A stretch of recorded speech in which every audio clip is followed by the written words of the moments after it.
नमस्कार दोस्तों, आज हम बात करने वाले हैं पेनी स्टॉक के बारे में।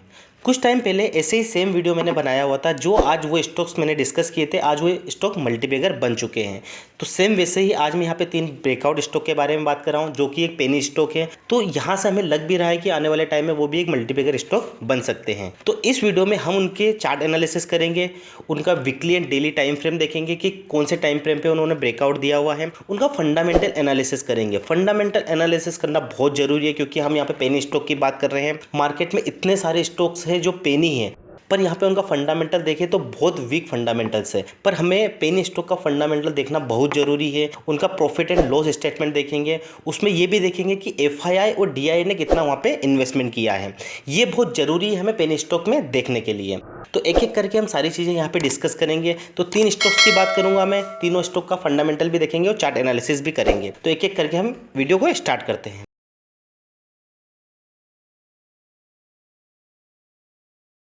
सबसे पहला जो स्टॉक है वो है रतन इंडिया पावर लिमिटेड। रतन इंडिया पावर लिमिटेड का जो मार्केट कैप 9,296 करोड़ का मार्केट कैप है उसका। अब यहाँ पे हम देखते हैं कि कंपनी का जो आरओसी है, रिटर्न ऑन कैपिटल इक्विटी, वो है 8.39% का। अगर नीचे जाके हम बात करें यहाँ पे, अगर प्रॉफिट एंड लॉस की देखें तो कंपनी का नेट प्रॉफिट अगर देखें तो कंपनी ने 2024 में 8,897 करोड़ का प्रॉफिट बनाया था।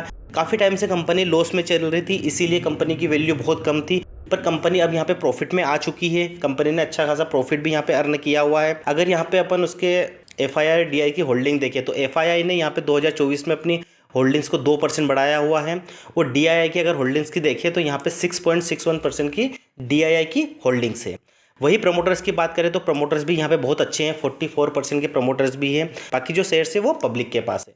तो यहाँ पे अगर इसका शेयर होल्डिंग पैटर्न की बात करें तो अच्छा शेयर होल्डिंग पैटर्न है, क्योंकि ये पेनी स्टॉक है। तो यहाँ पे डीआईआई और एफआईआई भी इतना इन्वेस्टमेंट नहीं करते, क्योंकि पेनी स्टॉक में वो भी इतना ही इन्वेस्टमेंट करते हैं जितना वहाँ पे वो रिस्क ले सकते। तो सेम वैसे ही आपको उतना ही यहाँ पे इन्वेस्टमेंट करना है जितनी आपकी रिस्क कैपेसिटी है। तो अब इसका हम यहाँ पे क्या करते हैं, इसका हम टेक्निकल एनालिसिस करते हैं।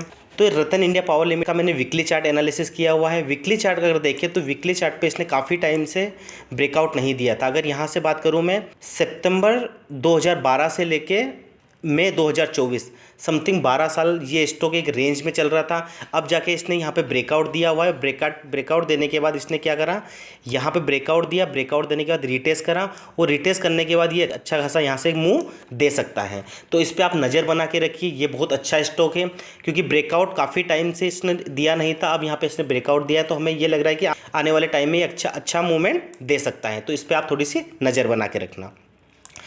दूसरा स्टॉक है वो है इन्फीबीम एवेन्यू लिमिटेड। बहुत अच्छी कंपनी है ये। इसका मार्केट कैप 8,989 करोड़ का है। आरओसी इसका 6.27% का है। अब इसका अगर अपन प्रॉफिट एंड लॉस स्टेटमेंट की बात करें तो यहाँ पे प्रॉफिट एंड लॉस इसका यहाँ पे दिख रहा है 156 करोड़ का 2024 में इसने प्रॉफिट बनाया हुआ है। काफ़ी प्रॉफिटेबल कंपनी कंटिन्यूसली अगर देखें तो 2017 से ये प्रॉफिट में ही चल रही कंपनी, और एक प्रॉफिटेबल कंपनी भी है। अगर यहाँ पे इसके शेयर होल्डिंग पैटर्न की बात करें तो एफआईआई के पास यहाँ पे 7.51% की होल्डिंग है। वहीं अगर डीआईआई की बात करें तो डीआईआई की होल्डिंग्स यहाँ पे बहुत कम है, पर अगर देखें तो एफआईआई की होल्डिंग यहाँ पे बहुत अच्छी है। बाकी प्रमोटर्स की देखें तो प्रमोटर्स के पास 27% के यहाँ पे स्टेक है।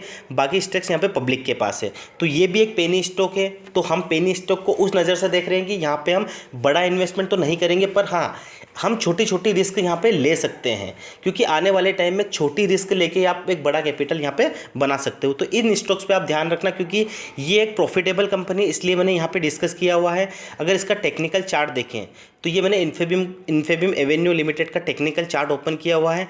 अगर इसका टेक्निकल देखें, ये वीकली चार्ट पे हम डिस्कस कर रहे हैं, तो यहाँ पे अगर देखें तो 1 अक्टूबर 2018 से लेके आज 2024 मतलब 6 साल हो गए इसको एक रेंज में चलते हुए। अब रेंज में चलने के बाद ये काफ़ी टाइम से एक रेंज में चल रही थी। रेंज में चलने के बाद इसने ब्रेकआउट दिया, ब्रेकआउट के बाद इसने रिटेस्ट करा हुआ है यहाँ पे, और रिटेस्ट देने के बाद ये यहाँ से एक अच्छा खासा मूव दे सकती है। तो आप इसमें उतना ही इन्वेस्टमेंट करें जितना आप रिस्क ले सकें, क्योंकि ये एक पेनी स्टॉक है, और पेनी स्टॉक में उतना ही रिस्क लिया जाता है जितना आपकी रिस्क कैपेसिटी हो। तो आप इस पर थोड़ी नज़र बना के रखना। हम थर्ड स्टॉक की बात करते हैं, तो तीसरा स्टॉक है यहाँ पे नायका। नायका एक बहुत प्यारी कंपनी है, और ये एक कंपनी ऐसी है जो एक प्रॉफिटेबल कंपनी है। अगर ई कॉमर्स की बात करें तो ई कॉमर्स में नायका एक प्रॉफिटेबल कंपनी है जिसका मार्केट कैप 57,000 करोड़ रुपए का मार्केट कैप है यहाँ पे। इसके रिटर्न ऑन कैपिटल इक्विटी की बात करें तो 6.84% का रिटर्न ऑन कैपिटल इक्विटी है। अगर नीचे अगर इसके एफआई और डीआई की होल्डिंग्स की बात करें और नेट प्रॉफिट की बात करें तो कंपनी कंटिन्यूसली प्रॉफिट में ही चल रही है। अगर यहाँ पे देखें तो company year on year profit पे ही चल रही है। अगर 2024 की अगर बात करें 2023-24 की तो यहाँ पे 17 करोड़ और यहाँ पे 9 करोड़ का इसने प्रॉफिट बनाया है।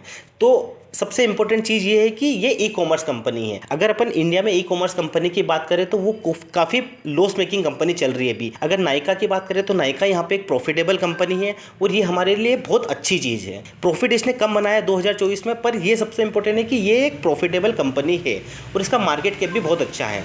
वहीं अगर इसके अपन शेयर होल्डिंग पैटर्न की बात करें, एफआईआई ने यहाँ पे 10.48% का यहाँ पे इन्वेस्टमेंट एफआईआई ने किया हुआ है। अगर डीआईआई की बात करें तो डीआईआई ने यहाँ पे 18.29% का इन्वेस्टमेंट किया हुआ है। वहीं अगर प्रमोटर्स की बात करें तो यहाँ पे सबसे अच्छी चीज़ है कि 52% स्टेक प्रमोटर के पास है। तो यही इस कंपनी की सबसे खास बात यह है कि शेयर होल्डिंग पैटर्न बहुत अच्छा है। अगर इसके टेक्निकल एनालिसिस की बात करें तो ये स्टॉक थोड़ा सा महंगा है, यहाँ पे 200 रुपये का है। ये इसको हम पेनी स्टॉक तो नहीं बोल सकते, पर हाँ ये एक अच्छी कंपनी इसको हम बोल सकते हैं क्योंकि ये कंपनी काफ़ी टाइम से यहाँ से नीचे जा रही थी। जब से इसका आईपीओ आया हुआ है ना, 432 रुपये से प्राइस गिर के यहाँ पे 122 रुपये पे आ चुका था और 122 रुपये पे आके यहाँ पे इसने समथिंग 2022 से लेके 2024 समथिंग 2 साल तक ये रेंज में चला है और रेंज में चलने के बाद इसने यहाँ पे एक ब्रेकआउट दिया हुआ है। अगर देखें तो ये एक रेंज में चल रहा था, रेंज में चलने के बाद यहाँ पे इसने ब्रेकआउट दिया है। तो इस ब्रेकआउट के बाद ये हो सकता है कि यहाँ पे काफ़ी कुछ टाइम अगर मार्केट यहाँ पे ये होल्ड करता है, कुछ टाइम अगर यहाँ कंसोलिडेट करता है और कंसोलिडेट के बाद अगर ये ब्रेक करता है तो यहाँ पे एक अच्छा चांस है कि यहाँ पे हमें एक अच्छा मूवमेंट देखने को मिल सकता है। तो ये स्टॉक के बारे में मैंने इसलिए डिस्कस किया हुआ क्योंकि इसका फंडामेंटल बहुत अच्छा है, इसीलिए मैंने इस स्टॉक की बात करी क्योंकि ई कॉमर्स कंपनी में ये एक ऐसी कंपनी जो एक प्रॉफिटेबल कंपनी है। बाकी अगर आपने देखा होगा कि ओला का आईपीओ आ रहा है, वो लॉस मेकिंग कंपनी अगर देखा जाए तो यहाँ पे भले उसका शेयर प्राइस अगर देखें तो 70-80 रुपये पे उसका प्राइस बैंड है यहाँ पे, पर हम उसमें इन्वेस्टमेंट नहीं कर सकते क्योंकि वो एक लॉस मेकिंग कंपनी है। वहीं अगर ई कॉमर्स की बात करें तो ये एक प्रॉफिटेबल कंपनी यहाँ पे दिख रही है। तो ये जो 3 स्टॉक मैंने यहाँ पे डिस्कस किए हुए हैं तो आने वाले टाइम में हमें लगता है कि ये एक अच्छा रिटर्न हमें दे सकते हैं। तो आपकी रिस्क कैपेसिटी के हिसाब से आप यहाँ पे इन्वेस्टमेंट करिए। अगर वीडियो अच्छा लगा है तो दोस्तों इसको लाइक, शेयर और सब्सक्राइब जरूर करना है चैनल को, ताकि आने वाले टाइम में हम ऐसी एनालिसिस आपको देते रहें। Thank you so much.